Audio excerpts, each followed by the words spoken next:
Hello everyone, this is Ashley Tucker. Thank you for joining me today. Today I'm not going to be showing you how to make a card. Instead, I want to show you how I like to make my bookmarks. Something that you guys might not know about me is I'm a really big reader. I love to read and I read a lot. So I do use a lot of bookmarks, and most of the ones that I use are ones that I make. The first thing that I do for my bookmarks is I take the die that I want to use for the bookmark shape and I trace it out on some paper. I'm using the Bookmark It die from Mama Elephant. This is a really well-loved die in my collection because I use it all the time. Now, of course, you don't have to use a die to create a bookmark. You could just cut out a rectangle and use that for your shape instead. Once those were all traced, I cut them apart so that I could work with each of them separately. The next thing that I do is I try to plan out the scene for my stamps. Because this bookmark is going to be one layer, I don't want it to be dimensional.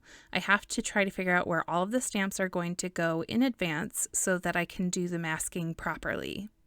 One thing to always keep in mind whenever you're going to do masking is figure out what is behind everything. And the stuff that's in front of everything, that's what gets stamped first. For example, in my scene, the penguin that is on the far right is in front of a stack of books. This means I stamp the penguin first, mask it, and then stamp the books.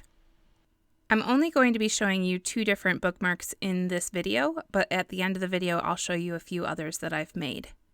For both of these bookmarks, there is a lot of stamping, so I decided to do all of the stamping at the same time for both bookmarks, and then I'll do all of the coloring at the same time.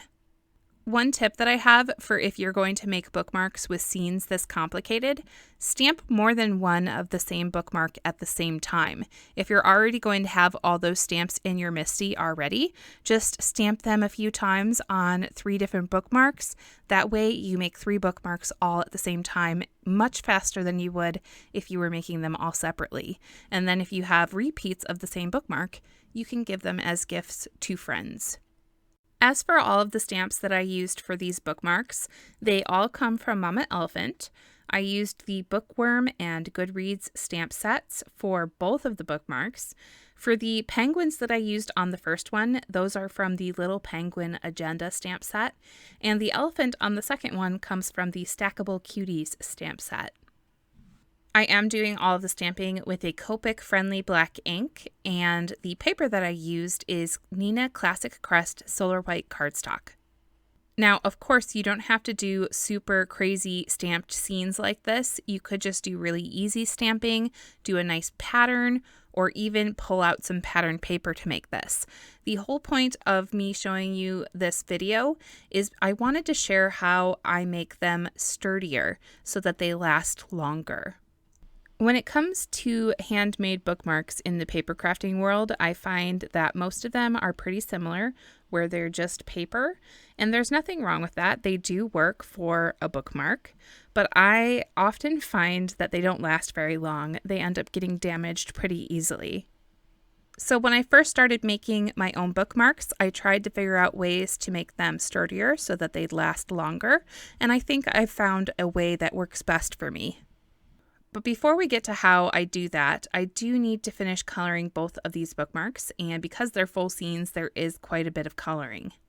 I didn't want to leave the coloring out of the video. I never like to do that because I know a lot of people like to watch it.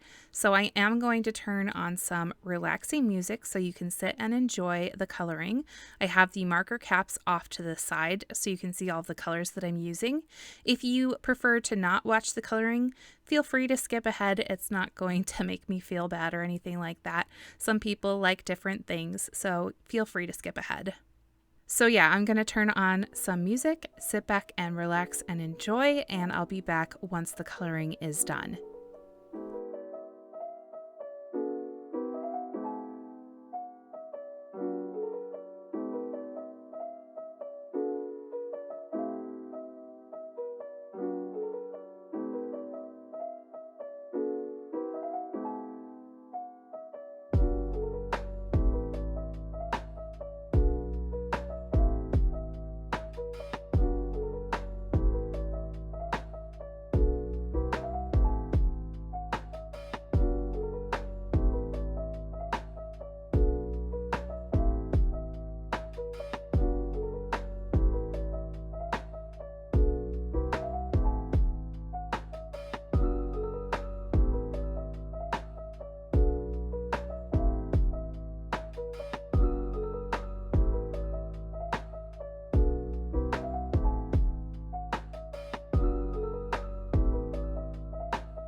Once all of the coloring was done, I grabbed the bookmark die and I lined it up with the lines that I made earlier to trace around it.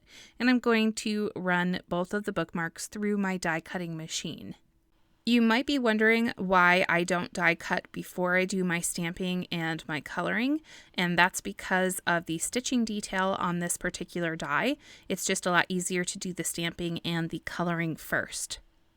After die cutting both of these, I picked out 2 different colors of cardstock, one to go with each of the bookmarks for the backing, and I used the same exact bookmark die to cut each of those colors of cardstock. And I'm going to use the blue color for the back of the elephant bookmark and the black color for the back of the penguin bookmark. And I just used liquid adhesive to adhere these together. Not only does this make the backs of the bookmarks look nicer, it also adds a little bit more sturdiness to the bookmarks. I think that this is the point where most handmade bookmarks would be called finished. All you have to do is add a tassel on the end, but I like to take it one more step. The thing that I like to do that I find makes them last a lot longer is to laminate them. I definitely want to say that this is totally optional. You don't have to do this to your bookmarks for them to be good. They will still work as bookmarks and still be beautiful if you don't do this. But if you want them to last just a little bit longer, this is something that I find works really well. So I ran both of the bookmarks through my laminator in a thermal laminating pouch when my laminator was really, really nice and hot. I do want to mention that the laminator that I have is a super cheap one that I found at Walmart. I think it was about $20, so you don't need anything special. Once it was laminated, I trimmed down the edges. I did attempt to die cut this in the past using the same bookmark die, and that didn't work out. Not only is it very hard to die cut through the laminating sheet, it also, once you do cut through it, doesn't last as long because the edges do peel off of the paper. So I just use my paper trimmer and my scissors to fussy cut around both of the bookmarks. Alright, so next I grab my craft pick and I just use this to puncture a hole through the laminating sheet so that I have a place to tie a tassel for my bookmarks. For my tassel, I like to use embroidery floss. I grab 3 to 4 really long strands of that and I find the center and grab it with my tweezers. I then push that through the hole that I created with the craft pick, and then the loop that comes out, I grab that, and then I take the other end of the floss and I put it through the loop to create the first little knot. I figure out how long I want my tassel to be and I tie a knot, and then I just grab some scissors and snip off the end and the tassel is done.